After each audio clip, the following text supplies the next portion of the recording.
Bismillahirrahmanirrahim. Assalamualaikum warahmatullahi wabarakatuh. Perkenalkan, nama saya Dela Abidin, NIM 50500121021, kelas Jurnalistik A, Fakultas Dakwah dan Komunikasi, Universitas Islam Negeri Alauddin, Makassar. Baik, di sini saya akan mempresentasikan sebuah materi yang berjudul Aspek Sosial dalam Ekonomi Media. Dari judul tersebut terdapat dua pembahasan yang saya akan bahas, yaitu yang pertama tentang peran konsumen dalam ekonomi media, yang kedua yaitu identitas sosial terhadap ekonomi media. Baik, pembahasan yang pertama yaitu peran konsumen dalam ekonomi media. Undang-Undang Dasar Nomor 8 Tahun 1999 yaitu tentang perlindungan konsumen dalam Pasal 1 Ayat 2. Konsumen adalah setiap orang pemakai barang dan atau jasa yang tersedia dalam masyarakat, baik bagi kepentingan diri sendiri, keluarga, orang lain, maupun makhluk hidup lain dan tidak untuk diperdagangkan. Dalam ekonomi media, konsumen adalah prospek yang akan dikejar oleh seluruh perusahaan media, juga iklan dengan berbagai konten dan pesan ataupun barang atau jasa. Sebuah perusahaan menjadikan konsumen sebagai target untuk penjualan berbagai produk mereka. Konsumen juga adalah tempat dipasarkannya produk atau barang, di mana konsumen merupakan aspek penting dalam ekonomi media. Adapun istilah dari media massa dan pemirsa massa yang menyeratkan bahwa konsumen adalah anggota dari gumpalan kolektif. Konsumen sebagai salah satu aspek penting dalam ekonomi media berperan untuk mengembangkan sebuah usaha, baik itu usaha kecil, usaha menengah, dan juga usaha besar.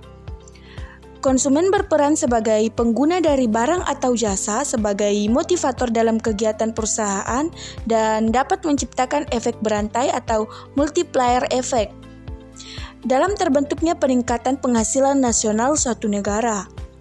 Karena besarnya peran konsumen, kemudian ada sebuah negara-negara tertentu yang memiliki consumer-driven economy, yaitu sebutan untuk negara di mana mayoritasnya kegiatan perekonomian diatur oleh seorang konsumen atau sekelompok konsumen. Contoh dari negara yang menggunakan metode tersebut yaitu Amerika Serikat, yang di mana anggaran belanja konsumennya mencapai lebih dari 60% GDP. Jadi, sebenarnya konsumen bisa dikatakan sebagai aspek terpenting dan merupakan sasaran bagi perusahaan-perusahaan seperti berbagai perusahaan media guna memasarkan produk ataupun jasa.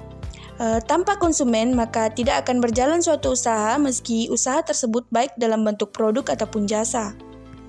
Pembahasan berikutnya yaitu tentang pengaruh identitas sosial terhadap ekonomi media.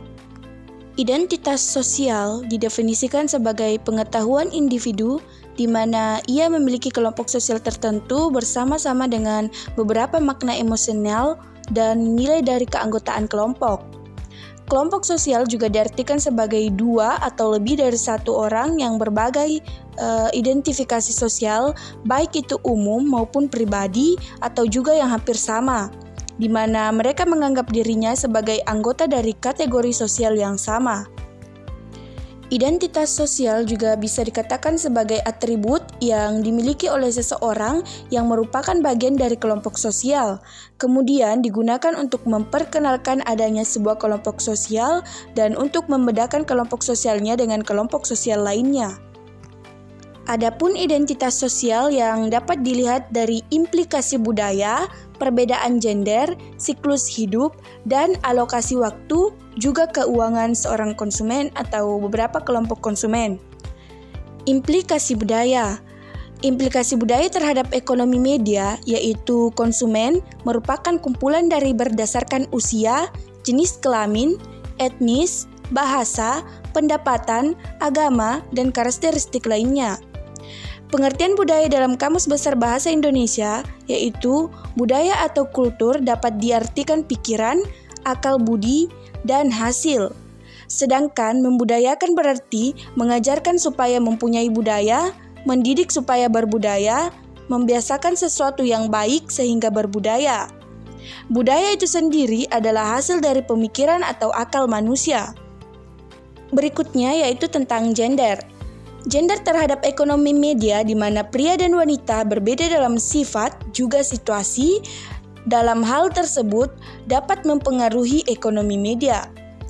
Perbedaan minat contohnya terhadap tayangan pada televisi ataupun tayangan-tayangan di media sosial di mana pria lebih minat terhadap tayangan seperti tayangan-tayangan keolahragahan serta sedangkan wanita lebih cenderung berminat kepada tayangan-tayangan tentang kecantikan maupun fashion. Ketiga yaitu siklus hidup. Siklus hidup pada konsumen media, di mana kebiasaan media akan terus berkembang dari waktu ke waktu. Dari konten yang bersifat ke anak-anak akan berubah ke konten remaja, lalu dewasa, dan seterusnya, sesuai dengan pertumbuhan dan siklus hidup kita. Kemudian yang terakhir yaitu tentang alokasi waktu dan keuangan konsumen. Alokasi berhubungan langsung dengan fungsi penawaran, juga permintaan di mana kita terlihat dengan banyak kegiatan setiap hari atau setiap waktunya. Waktu yang kita habiskan untuk media merupakan bentuk pemahaman terhadap ekonomi media. Jadi, itulah materi yang dapat saya sampaikan sebagai sebuah kesimpulan bahwa konsumen merupakan peran penting atau aspek penting dalam sebuah ekonomi media, di mana untuk memasarkan sebuah barang ataupun jasa diperlukan seorang konsumen. Jadi, sebuah perusahaan memasarkan barang atau jasanya kepada konsumen. Terus, identitas sosial merupakan sebuah atribut seseorang dalam sebuah kelompok sosial. Jadi, itulah materi dari saya. Wabillahi taufiq wal hidayah. Wassalamualaikum warahmatullahi wabarakatuh.